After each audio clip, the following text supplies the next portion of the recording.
You are listening to the new man beyond the macho jerk and the new age wimp. Your host is men's coach Tripp Lanier.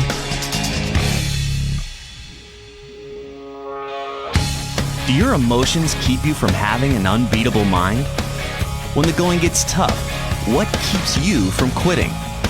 And why is it so critical to have a clear sense of purpose in life? Former Navy SEAL and SEALfit founder Mark Divine is here to discuss how to have an unbeatable mind and why real power comes from dropping the tough guy act.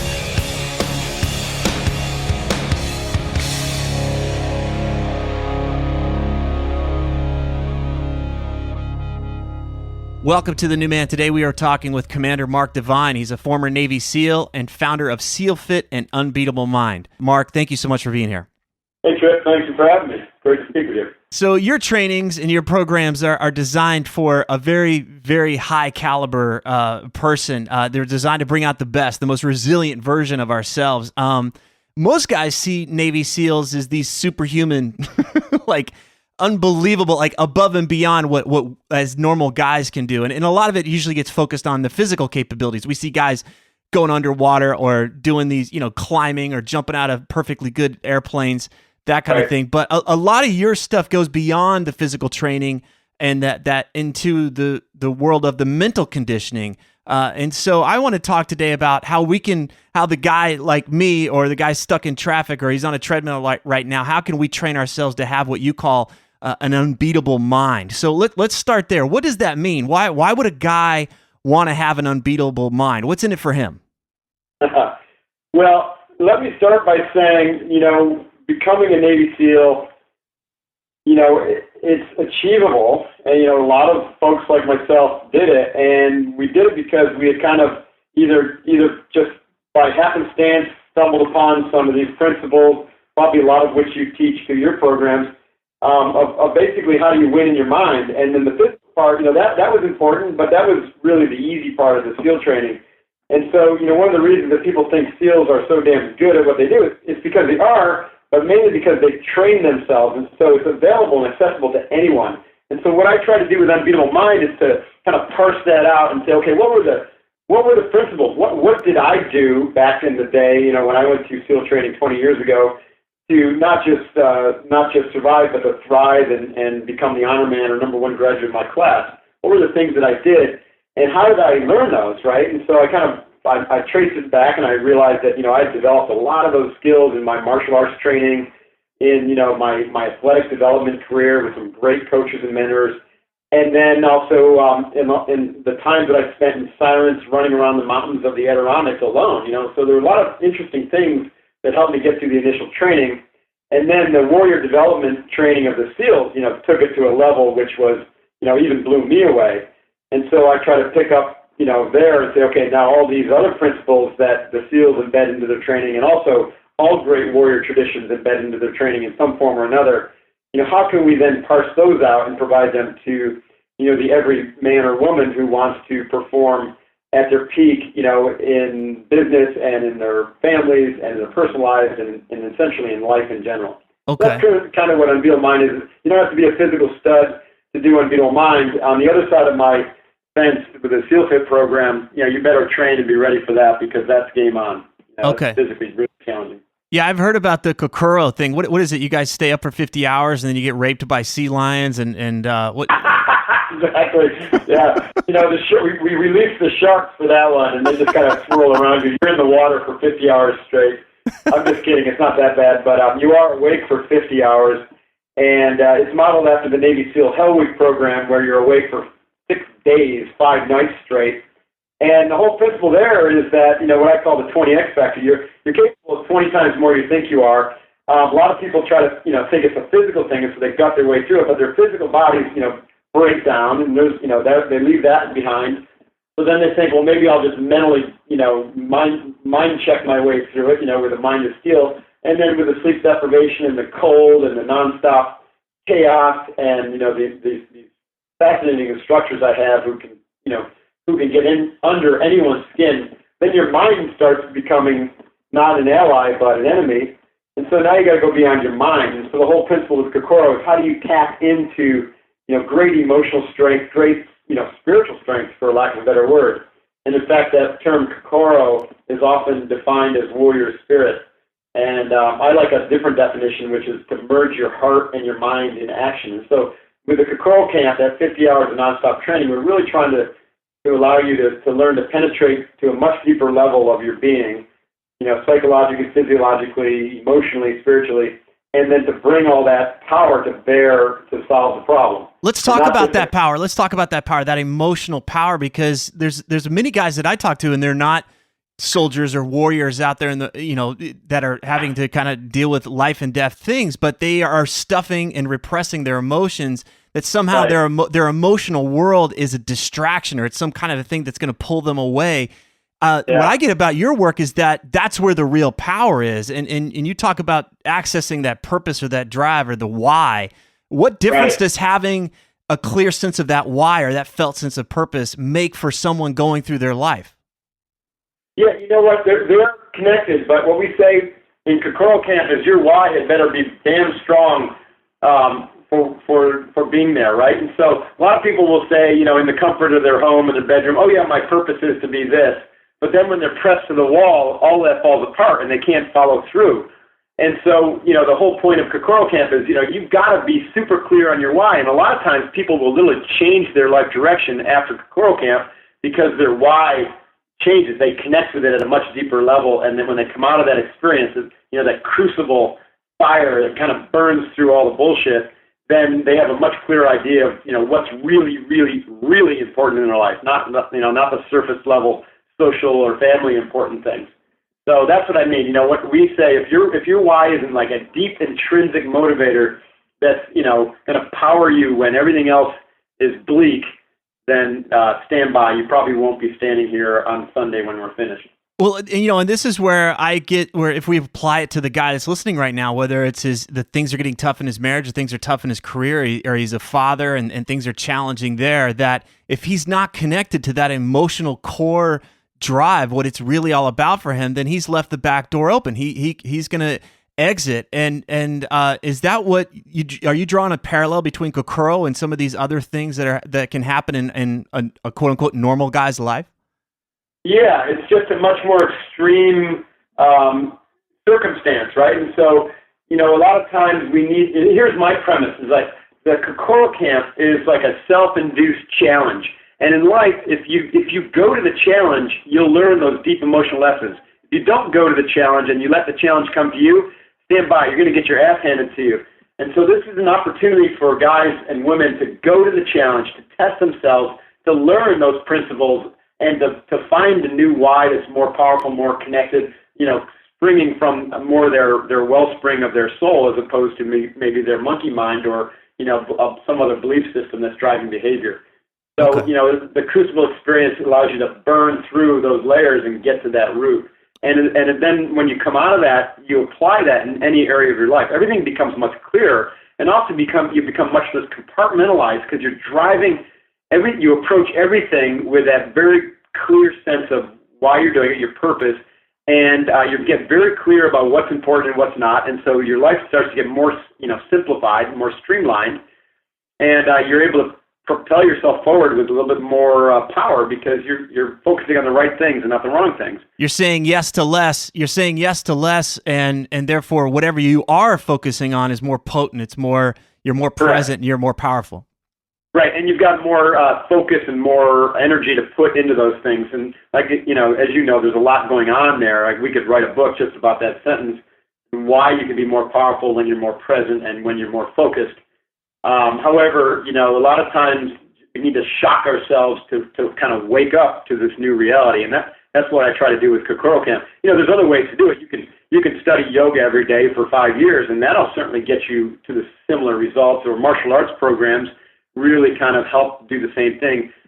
Doing the crucible experience is really a accelerated shortcut. Have you experienced that shift in yourself and your own why when you've gone through these? Sure. Can you talk a little bit about how you got in touch with that and what that is for you? Yeah, in my scenario, like when it first happened in my my first why was my martial arts training. My first experience with a crucible was my martial arts training. And this was when I was 21 through 25 years old. And I just happened to study with a really, really authentic, incredible grandmaster named Kaicho, which stands for grandmaster in Japanese, Tadashi Nakamura, who was the founder of a style of karate called Seido. And Seido was very traditional, and it was in Manhattan, and we worked hard, like pools of sweat, blood, from your knuckles, that kind of thing, every training session. And then we would sit in silence for sometimes a good 15 minutes. And then every Thursday night, we would sit in silence for 45 minutes to an hour. And this was a radically different experience for me. Now, I had worked hard in athletics, but not that gut-wrenching, got to go deep inside kind of hard like we did with this karate training. In my black belt test, 4 hours long, I had to fight 50 other senior black belts, some of them multiple times. And the whole point there, it was a little mini crucible, was that I literally had to get out of my head and fight with that unconscious confidence that I'd been developing over those years. And so both, the experience of the silence and the crucible took me to a place that gave me, terrific confidence, but it wasn't confidence born of my intellectual power. It was confidence that came from deep within. And then, that inspired me and gave me the courage really to go after the SEALs. When I went to BUDS, or Basic Underwater Demolition SEAL Training, and came upon Hell Week, which for us was the 8th week of training. And that is when the week that we basically, started training on Sunday at 4 o'clock, and we finished on Friday at 1 o'clock or 2 o'clock the following Friday. And we didn't sleep the whole time. We were just training around the clock. Wow. And, I approached Hell Week, with as much confidence as I could, but I had this sense that, I was going to have to dig much deeper. And one of the instructors told me that, don't sweat it, Mark. You're capable of 20 times more than you think you are. And so that stuck with me. And as I navigated my way through this Hell Week in the SEALs, I found myself, first breaking down and having all the hallucinations and kind of fatigue that you would expect. But by the third day, when more than 2/3 of the class had already quit, by the third day, I started to find myself getting stronger and actually more alert, even though, I was, my fatigue factor was, slowing me down. And if I'd gone out in the street and taken a drunk test by a cop, I probably would have been clinically drunk. Yeah. At least in my behavior. Inside myself, I was getting stronger and more alert, and the simple tasks they were asking me to do, I was able to perform them very well.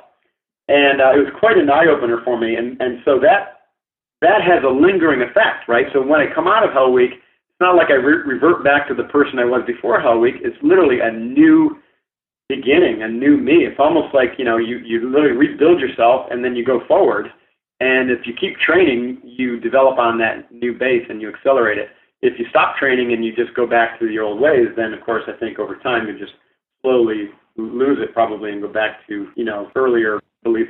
Well, it's interesting because so many guys want to blame a lack of resources in their life. I'm not fit enough. I don't have enough money. I don't have these connections. Or there's something that they're blaming it on. And it sounds like through this Hell Week and through all this training, you were having your resources stripped away and then finding this reserve underneath that. And now you create your life from that place instead of, how much money can I get or how women or whatever, this kind of external stuff, which is nice, but you've got a real felt sense of what's underneath there and what's really driving all of that. Is that fair to say?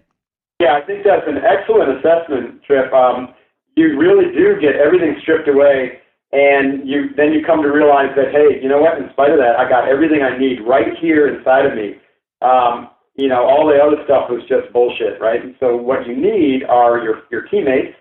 That becomes a really important principle because you can't do it alone. And that's one of the things we try to teach in Kokoro Camp. And actually, to tie this into the beginning of our conversation, this is where the essence of emotional development comes in, is that you have to let go, because you can't be the tough guy. You can't be the one who's going to solve all the problems. You can't be the center post for everybody in every situation. You have to let go and surrender to your teammates. And simultaneously, you have to take your eyes off yourself and support your teammates. And both of those require emotional, maturity and control and resiliency. And so, it also develops it because as you as you take your eyes off yourself and you start helping your teammates, you're acting out of a place that's much more present, right? You can't be thinking about the future and the past and obsessing about how things suck if you're helping someone, right? Right. You really just can't do it because it's such a positive act. And in that moment of positive, total positive act of support and service to your fellow teammate who might be suffering as badly as you are, suddenly you're giving yourself all that positive energy because you leave a carbon copy of it on yourself or with yourself. Furthermore, all your other teammates are now starting to return the favor, and you become much stronger because you've got all these other teammates now watching your back and helping you out. It seems like we move from this place of what's in it for me, and I'm the tough guy, and I'm alone, and into where we find real strength is in that surrender. That's such a powerful word, especially for this conversation. And then service. If we really want like true power, it's about that surrendering and that service and connecting with others. This is where you're talking about heart. And I think that for a lot of guys, we tend to think having heart or being open-hearted or just having that kind of emotional awareness or compassion will make us weaker. But this is where you're laying the case that, no, this is where you get stronger. Right, exactly. It makes you stronger, but it takes a leap of faith and, expose you to some vulnerability.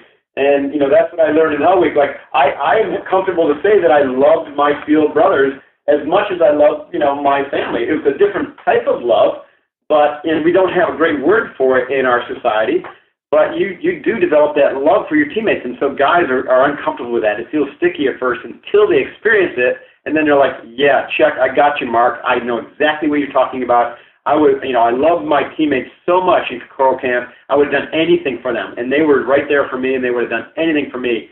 And that is such a powerful experience to have that it changes literally everything. The way you look at life, everything. We have, one of my good friends now. I met him at Kokoro Camp, and he's a former NFL football player. His name is Derek Price. He played for the Detroit Lions for 2 seasons. He broke his neck, which ended his career. But anyways, he was a similar, what we're talking about is kind of fits him like a glove because he was this, real tough guy, former NFL guy. And then when that career ended abruptly, he sought his, excitement into the kind of social proof by just trying to find the toughest things he could do, So he swam Alcatraz, he ran the Ironman, he ran an endurance ultra race. And, he was looking for the next tough thing when he found Kokoro Camp with SEALfit. And interestingly enough, about halfway through the camp, he had this shift where he realized this wasn't about him, and no matter how tough he wasn't going to do it without his teammates. And furthermore, he was going to learn more and be better and be more useful if he could then turn some of his physical talents onto his team and help them out. And this was a radical shift. It was the first time that he had really operated from this awareness center of, hey, it's not all about me. It's actually more important. My teammates are more important than me. And it changed the direction of his life. And it was very cool, to see that. And, wow. I just love that. There's real power. How can I serve? What can I do to contribute instead of it's about me and what am I going to get and what do people think of me, et cetera, et cetera. Get out of that mindset. Get into a mindset of service. How can I help? How can I help my fellow, my neighbor, my friend, whatever? And that's where the real power is. Yeah, and the thing is, Tripp, it's one thing to think about it, right? And it's another thing to do a service project, a feel-good service project because your church says, hey, we got to do this if you want the golden ticket and stuff like that. It's another thing to do it at such a visceral and authentic level that you really think your life depends upon it. And that experience is a much deeper one. And, so it's people who have been through survival situations or survived cancer and relied on other people and had to surrender have had the same experience, and they often write about it and use similar terms that I'm using. And so that's what's neat about the Kokoro Camp or crucible experiences like that is that it provides that safe, controlled training environment to get to that level of depth and authenticity. Beautiful. Well, let's talk a little bit about fear because a lot of guys are out there and they're everything they want is outside of their comfort zone. And they're fearing that they're going to go broke or they're going to be alone or they'll be seen as a loser by the rest of the world. And these are pretty small fears compared to having somebody shoot you or capture you or something like that. So walk us through, it's not like, okay, we're going to wait till the perfect time and then we're going to do something dangerous. What's the process for training guys to to deal with greater and greater amounts of fear? There's a couple aspects. First, to begin to embrace risk in small increments, right? And so just like learning how to do a deadlift, 10 pounds, at a time, as you develop that strength and the power to be able to move that load, you start to take on challenges that expose you to some risk that's out of your comfort zone, and you integrate the experience, right, by really, really embracing the lessons, and even if you fail, right, there's no such thing as failing. So, if you learn from an event, there's no failure in it. It's just you've just learned a way either not to do it or a way to do it better. And so to start leaning into the challenges and to step them up every time you do it, right? So I recommend that people choose a weekly challenge. And so for us, because I love physical training, it doesn't have to be physical, but I'll use this as the example. I say, okay, you got your training regimen. And for us, SEALfit training is challenging. The workouts are, a couple hours, they're arduous. We use CrossFit and strength training and endurance and durability. But once a week, you're going to do one workout that takes you even out of that comfort zone, right? Like further out. Mm-hmm. And so we'll do a challenge workout. It might be like 1,000 push-ups for time, or a couple thousand burpees, or a mile walking lunge with a 20-pound weight vest, or something like that. And I don't always personally hit these every week, but let's say you try to do a harder workout every week and do a significant challenge every month, and then you're going to do a 20x type challenge maybe every 6 months to a year. And that's something like, some version that's appropriate for you of Kokoro Camp, right? And so we have actually a couple of those available for people. Like one is called the 20X Challenge, and it's a 12-hour challenge. Some people focus on like the Tough Mudder and the Spartan Race. And again, these are challenges that take you out of your comfort zone in a big way. So the bottom line is to just find ways to take risk and increase that risk over time and test that, because many guys are just waiting until, let me get all the green lights, let me make sure everything's fine, and then I'll take the risk. Well, then there is no risk. Yeah, you can't train for the big day just by going to the race, what I mean, or going to the event. You gotta incrementally build your way there, and that's true with pretty much anything. It doesn't have to be physical. Now, the other thing that I will say is, this is important for Unbeatable Mind, is I believe that the training that you do, the development that you do, has got to be like whole person integral development. And I know you understand that term because you've trained with Ken Wilber. And so the 5 key capacities, human capacities, that I think you must train and develop in a balanced manner are your physical structure, right? That strength, stamina, the ability to do work, the ability to stay in the game and be durable and those types of things. And again, depending on where you're at, it doesn't matter. You have no excuses that, you can't get out and do some functional training and make your life better, and make your body more useful in the real world, right? Because it's just a matter of knowledge and application. And then the second is mental development, right? Starting to recognize, and the research is coming in fast and furious, that we are more than our critical minds. There's so much more to how our minds work, and it includes our great creative subconscious and our intuitive capabilities. So to really get into that greater aspect of developing our minds. The third is emotional development, emotional control, and emotional resiliency. The fourth is awareness, expanding our awareness, getting outside of our limited range of sensory perception, and being able to deepen our powers of concentration and awareness, so becoming a sheepdog in society as opposed to, waiting to be a victim. And then the last is your spiritual strength. And, I'm not speaking of any religious context whatsoever, but just, that raw strength of your spirit, that connection with that why, the ability to focus, hyper-focus with pure intent and commitment, with that why backing you up. Beautiful. So those are the 5, I believe that you've got to bring all those to bear in the way you train. You've got to have an awareness of it, that it can't just be one of those spokes of the wheel. Right. That you've got to have at least an awareness of all those different things, and are they contributing or are they taken away? Right. And the neat thing about hard physical challenges is that, you literally bring all 5 of those to bear at some level. Like in Kokoro Camp, is the physical there? Yes. Is the mental there? Yes. Is the emotional there? Yes. Is the spiritual there? Heck yes. And, I just had one of my Kokoro grads tell me, he goes, man, I've got this incredible spider sense right now. I don't know where it's coming from, but ever since Kokoro Camp, my awareness and intuition has been amped. And, it's one of those things, you're just tapping into that aspect of yourself at a deeper level. And then from there, it gives you a sense of what it is, and you can cultivate it a little bit deeper. I got excited when you said that. That was cool. Cool, yeah. So, we see a lot of examples of unbalanced people coming into Kokoro Camp, and they don't make it, right? The classic is, the real beefy bodybuilder, right, who's got this incredible physical structure, but, they haven't really trained in the right way, and they had a lot of ego attachment and, towards their physique. And so as soon as they start breaking down and, we get through that physical barrier, they don't have, the emotional control, the awareness, or maybe the spiritual strength to withstand the duration and the other aspects of the event, and so they quit. Okay. And then there's other examples of folks who are like a mentally just super 10-ton brains, but physically they just don't have the durability and the structure really to go the distance. Right. So again, my philosophy is to live the fullest life possible.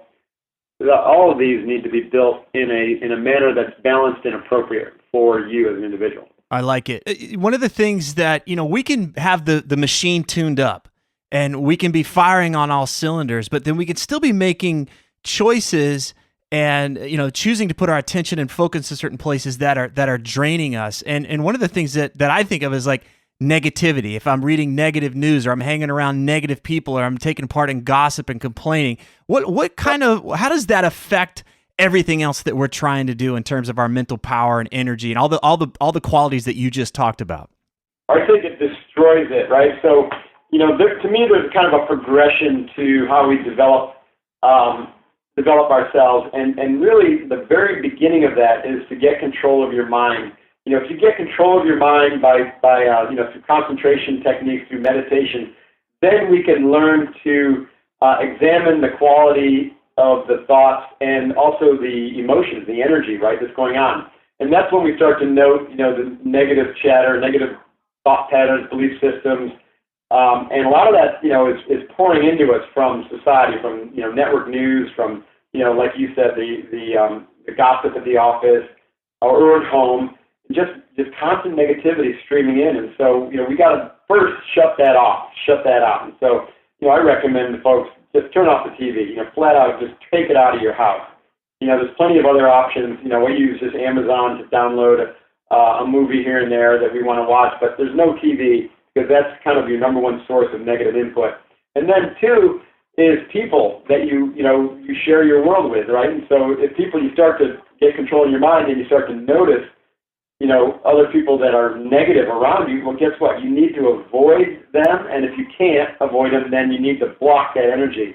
And that's just a very conscious act, which leads to my third kind of stage or phase, which is then to take control of the messages and the patterns of thought and the imagery in your mind, like a traffic cop would, right?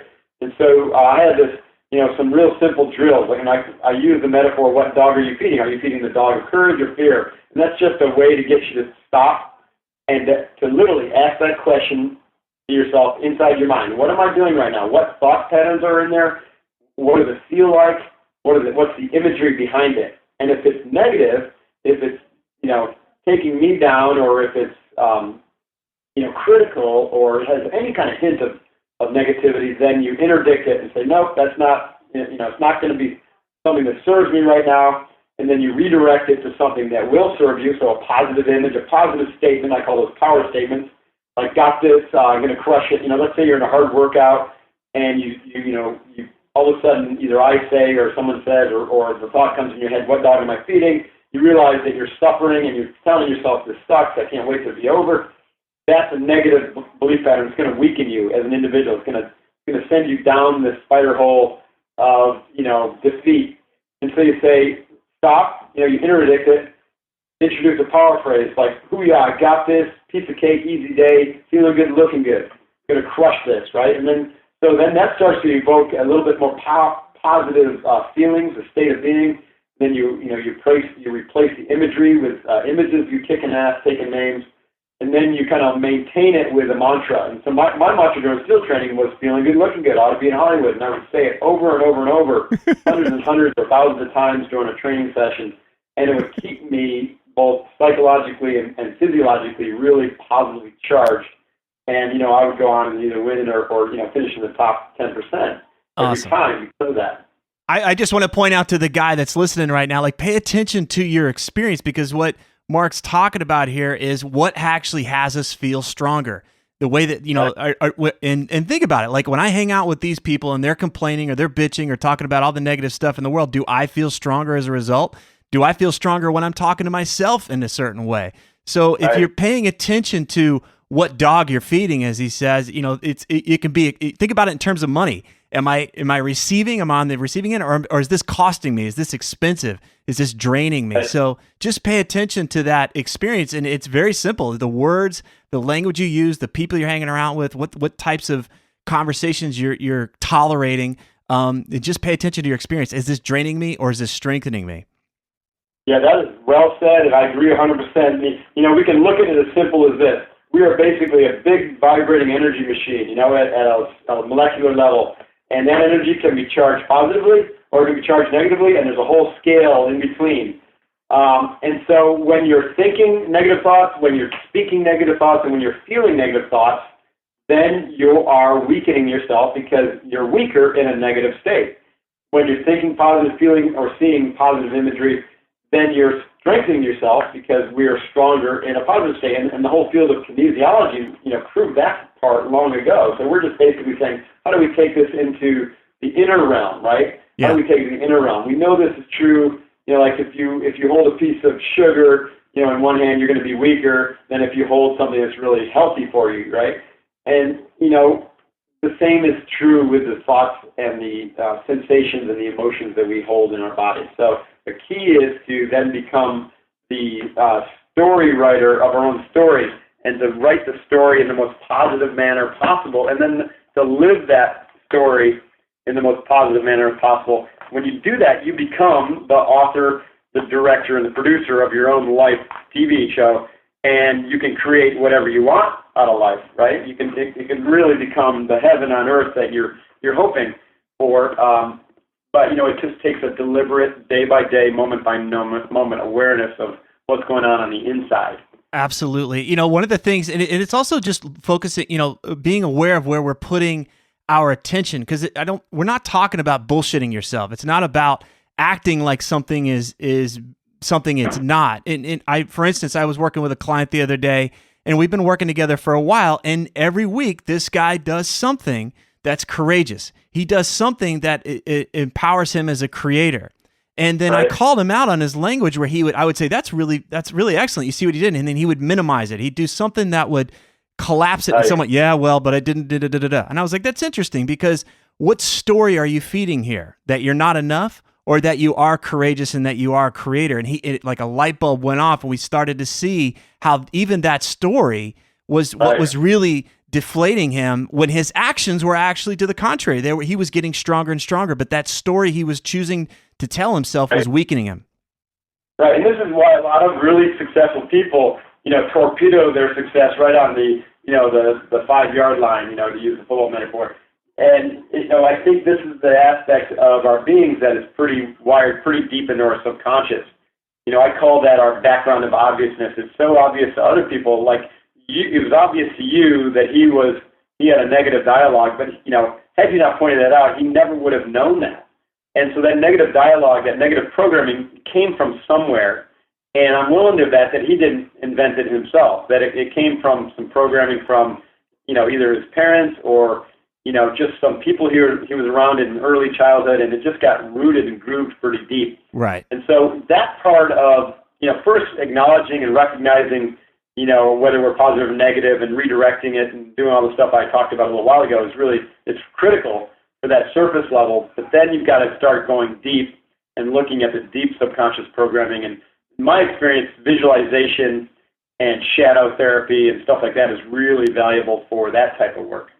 Just to kind of pull out those things and see how they're grabbing you by the ankle and pulling you back in. You got to go back and take a look at them. The ancient Toltecs are said to have had a tradition that, for for warriors who were on their path, to becoming warriors, they were young, teenagers, and then, the next step was, okay, I'm going to become an adult warrior. One of the things they had to do was what's called a recapitulation, where they had to go back and relive everything that happened in their life up to that point in time. It usually took about a year, and it was a deep emotional and visual journey backward in time, very, very personal. And, they had some instructions on how to do it, but it was very, very intense and personal journey. And the whole point was, and it's very similar to kind of regression therapy, but, today we use a professional therapist. The point was to go back and to shed light on those things in your life that may have had a negative influence on you, and then to clear the air, to shed the light of awareness on it so that you can release any stored or blocked energy from it. I had to do this personally with some issues from my own childhood to unblock some things that were showing up in my adult life that I'm like, I don't really understand this, but, tracing it back to, 6-year-old Mark, all of a sudden you start to realize, okay, there was that incident. It was really painful, so I blocked the energy, right? Right. Didn't want to feel it at that age, didn't have the tools, and instead I put a defensive, emotion on top of that, right? And so there was something, it was transmuted into something else that became really unhelpful in my adult life, right? Like it either closed me down, shut me down emotionally, or it was causing, ripples of anger to come up at times that it really shouldn't have happened. You know what I mean? Yeah, and it's like how much of our energy gets wasted trying to maintain that defense, like you said. Like there was something that, in my own past, I remember, and until I actually worked with it and released it, which was not a very fun process, but it relieved. I remember it was like, I don't have to keep this 800-pound gorilla in this trash can anymore. I have all this energy available to me now. I'm not playing defense anymore. Is that what your experience was like? Exactly what I'm talking about. Yeah, that's right. Once you release it, it releases all this energy because, it takes a lot of energy to lock up those emotions, And it's not that we don't want to feel those things. We do. We just want to be able to we can handle them in a much more mature manner, right? Yeah. Not when we're adults. And so you can let them go. You don't have to hide behind them anymore. But, to do that work requires a bit of courage. So even doing that work, especially for guys, requires a leap of faith. And, to me, I've been teaching Navy SEAL candidates and special ops candidates this stuff for years, and they all get it right away, and they dive into it, and it really, really helps them. I have people who come, to my training I have two programs. Let me preface by saying this. One is where I can work with people at a deep level, like we're talking about, in a 1 week and a 3 week academy setting where they live with me, they train, around the clock with me for 12, 15 hours a day. Okay. We do a lot of this work. And then the Kokoro Camp is the test, right? So I have people who come to the test and just literally flat out quit because of an emotional barrier like this, right? But those who work with me through the 3 week academy and the 1 week academy, they break through those barriers early, and then when they get to the crucible test at Kokoro Camp, it's not an issue, and they just sail through. Got it. So, excellent. You can do the work in an intense immersion setting like a retreat, or, like one of our academies, or you do it, through a therapeutic process, or if you're a do-it-yourself kind of guy, then, the Toltec method is awesome. It's basically go back and visualize those events. And a lot of times you kind of know, you have a sense of what they are, but you just go back and you visualize it, you relive it, you feel it in its intensity, you don't hold back, you don't shy from it, and then, that awareness that you learn from that, it's great to have a journal handy, you start to work with the insights that come up, and then, what you do is try to integrate, your adult self with the energy that got blocked at that young age, and, it basically releases that 10-ton gorilla. It's great to hear you talk about this, especially in the context of power. Like, how do we become more powerful and more of ourselves in our lives? Because so many guys, we all kind of bought into this idea that to do that work or to own that part of our lives was somehow, what would weaken us. And I just love that you're flying the flag for, no, if you're interested in genuine power, like real power, so you can bring the best version of you to the world, then you got to do this work. Yeah, it's not true that, being emotionally available makes you a pussy. I mean, that's frankly the opposite. Those guys don't make it into the great warrior traditions. You've got to basically be authentic, and you've got to have a thick skin at the same time, right? And so when someone calls you out, and it could be really painful, instead of like going off on them, you got to suck it up and say, yeah, you're right. You know what I mean? I had that breakdown, or I did fuck up, and now it's on to me to learn from it, right? Yeah. And so, the SEALs are very good at that, even though they may not, train the methods that I'm talking about here, because, these things I developed in my academies and whatnot. But, right. Most of my peers, had very good emotional depth and control. And that's really, like you said, the source of their power wasn't just their physical self. And, I will point out, and I said this earlier, that, we were taught in our society, we're brought up with our education to really honor and to think that intellectual quotient and that critical mind, that rational thinking mind is, the end-all, be-all of our mental capacities. And that's so far from the truth. That represents probably 10 to 15% of our overall mental capacity. And the rest of it is literally locked up in our emotional intelligence, our intuitive intelligence, and, our creative subconscious. And so when you do this kind of work where, you sit in silence and you start to turn off that identification with that critical, thinking mind, then we open a door to the rest of that part of us. And so the power comes from being able to utilize that aspect of our mind, that other 85%, which requires us to be emotionally available, to be able to tune to those emotions, to be able to listen to our gut, and to lead with our heart. And so, I talk about in my training the heart mind and the belly mind, right? And so, now science is proving that we have neurological processing capacity in our belly and our heart. And so the sum total of our belly, our heart, and our brain, and our spinal column really represents our whole, the physical component of our mind. And it still goes beyond that, yeah. Right? And so we just have to have a whole new way of looking at what it means to use your mind. I love it. You could call it the iceberg metaphor or whatever, but if you've got to you're either running on, you got a 6-cylinder car and you may be only running on 2 cylinders. Just consider that, guys, that you're best right now without going into your emotional world and embracing all that confusion and weird stuff right. that might be there. You're just running on a fraction of your power. It's very powerful. What's one thing that a guy who's listening right now, what could he do today if you were just going to give him one practice that is something that would strengthen him and move the needle forward a little bit for him?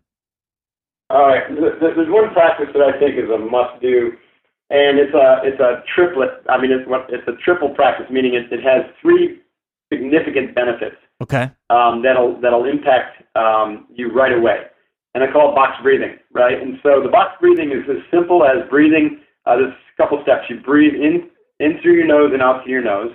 You breathe in a pattern that is shaped like a box, and the duration is going to be long enough that it's slightly uncomfortable. And so I like to start with a 5 count. And so I'll inhale to a count of 5. I'll hold my breath for a count of 5. I'll exhale for a count of 5, and then I'll hold my breath for a count of 5. Now, what is it doing for me? Number one, you're inhaling deep to your belly, so you're doing deep diaphragmatic breathing, which, as you know, is going to basically rewire my automatic breathing process over time to where now all the time when I breathe, I'll be doing deep diaphragmatic breathing. Why is that important? Because I'm getting more oxygen into my system, and oxygen is a primary source of fuel, right? That's what fuels, our aerobic capacity. And so breathing deeply into our diaphragm, we're basically we're charging our body up. We got more oxygen, we got more energy, and we're expelling all that spent air that, if it doesn't get expelled, it basically toxifies our body. So that's a physiological benefit number 1. Physiological benefit number 2 is that by breathing through our nose and not our mouth. So our nose was designed to breathe when we're calm, right? When we've got that kind of calm state of mind, and it actually has an effect, a calming effect on us. Breathing through our nose stimulates our parasympathetic nervous system, which is really the shut-off valve for our fight or flight syndrome. And so, by breathing through our nose in that controlled manner, we're calming our bodies down, and we're calming our minds down, because this whole process, especially when done in a quiet place, is very similar to a Zen meditation. Mm. You're simply doing a breath awareness meditation with a hold. And so your mind is getting very focused because you're concentrating on this breath pattern. And so your mind has difficulty thinking about other things. And so it tends to serve as a method for developing concentration and mental control. Beautiful. So one simple technique, box breathing. You do it for 5 minutes at a time. You know, you can do it when you're doing routine tasks such as driving or, you know, standing in line for something or shopping. I do it when I wake up and when I go to bed. I do it before meetings.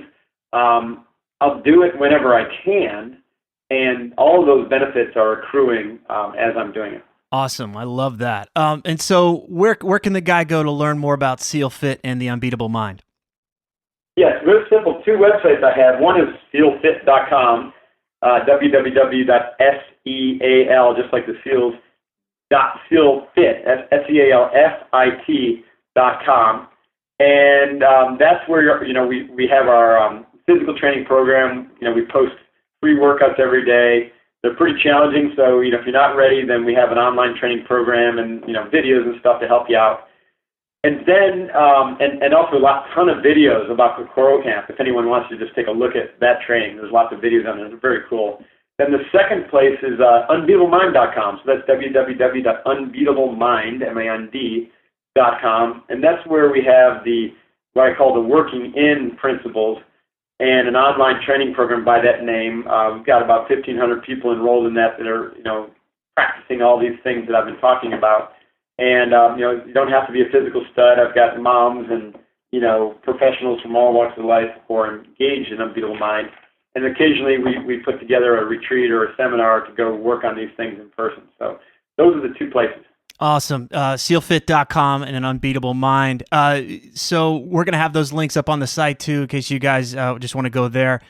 Commander Mark Devine, first, thank you for your service. And then thank you so much for taking the time to talk today. This has been a fantastic talk.